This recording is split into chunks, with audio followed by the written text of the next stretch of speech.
Assalamualaikum, saya Muhammad Akil bin Muhammad Ahmadi. Ranking saya Service Center. Saya kenal Tuan Wow pada tahun 2019 oleh rakan sekerja saya masa sebelum saya bekerja sebuah syarikat kilang di Senawang. Umur saya baru dalam 20-an lebih, 25 tahun. Saya tertarik dengan Tuan Wow apabila diberi peluang oleh rakan saya. Dia bercerita tentang bisnes. Tu saya nampak Tuan Wow ni boleh buat duit bagi saya lah. Alhamdulillah, Tuan Wow telah membayar saya hampir RM70,000 selama 6 tahun saya mengguna Tuan Wow. Pencapaian saya dalam Tuan Wow, alhamdulillah untuk kahwinan saya lah. Saya boleh simpan duit untuk berkahwin masa tahun 2021. Dalam masa setahun saya buat.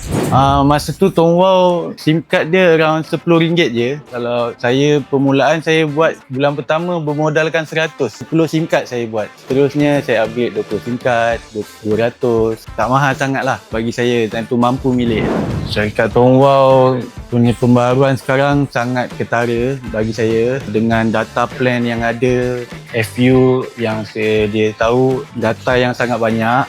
Sistem webinar tu memudahkan kita lah untuk memfokuskan pada pendaftaran penajaan kita. Sushi atau Vietnamese roll? Saya pilih sushi. Kopi atau matcha? Saya pilih kopi. Bullet train atau taksi motosikal? Bullet train.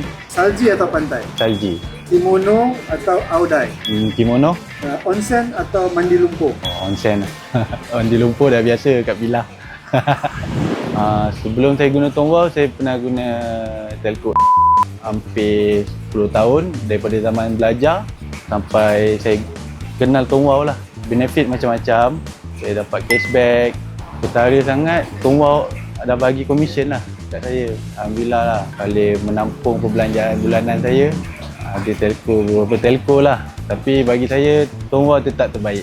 Tuan Wow ni dia punya komisen bagi saya sangat tinggi. Infinity lah, tanpa ada had lah. Saya akan cakap pasal komisen juga, bisnes dia. Dua tu lah saya boleh bagi tahu.